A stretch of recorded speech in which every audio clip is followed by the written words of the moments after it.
Salut les amis, nous sommes le 15 mai dans notre potager ici et vous savez qu'à la Sainte-Denise, c'est le 15 mai, à la Sainte-Denise, le froid n'en fait plus à sa guise. Et oui, c'est terminé puisqu'on a eu les Saintes Glaces le 11, 12 et 13 mai, Saint-Servais, Saint-Mamère et Saint-Pancrace. Cette histoire qui nous date du haut Moyen-Âge, du 6e siècle, mais on y est encore accroché pour dire que après ces Saintes Glaces, eh bien, pratiquement partout en France, on peut se permettre de planter les légumes du soleil comme les tomates, les aubergines, les poivrons. Pour planter les tomates justement, eh bien, on va les mettre d'abord en plein soleil. Bon, si vous avez une serre, le problème est réglé, ils sont à l'abri. Mais si vous les plantez en extérieur, c'est en plein soleil. Et on va bien mouiller la motte, le petit godet qui est à la base. Ensuite, on va les planter et on va enterrer le début de la tige, aller sur 2-3 cm. Pourquoi? Parce que ça permet de refaire des racines et d'avoir une plante beaucoup plus forte.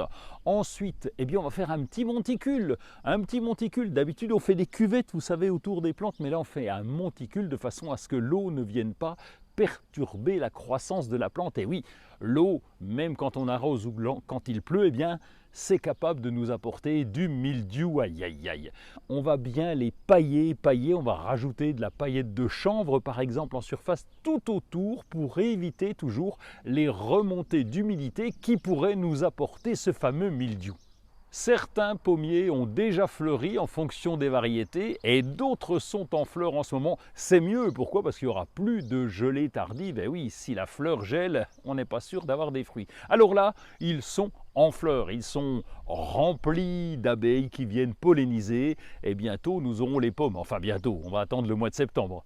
Évidemment, au potager, tout pousse, y compris les herbes indésirables. Donc là, vous avez un peu de boulot. D'abord, à nettoyer, à les retirer, à sarcler un petit peu, à entretenir le terrain en attendant d'avoir installé toutes les plantations. Et d'ailleurs, quand vous désherbez, ouvrez l'œil et le bon. Pourquoi? Parce qu'il y a des petits semis de bonnes plantes qui reviennent d'une année sur l'autre. C'est le cas par exemple des arroches. Les arroches qu'on reconnaît quand elles sont rouges, on les voit bien. Et ça va pouvoir nous donner de grandes plantes. Il y a les soucis également qui sont là en train de repousser. Et puis certaines salades, là où vous aviez mis des salades l'an dernier, elles ont pu monter en fleurs, faire des graines et repousser ensuite. Le mois de mai, c'est aussi la saison des rhododendrons qui vont fleurir. Alors ça dépend des variétés, ça s'équilibre, mais c'est pratiquement sur tout le mois de mai. Si vous avez la chance d'avoir des rhododendrons, eh bien ils vont être en fleurs. Alors qu'est-ce qu'on fait lorsque la fleur est fanée? N'oubliez pas, c'est important, on va enlever la fleur fanée, on va prendre délicatement entre le pouce et l'index et on va enlever cette fleur fanée pour préparer déjà la floraison de l'an prochain.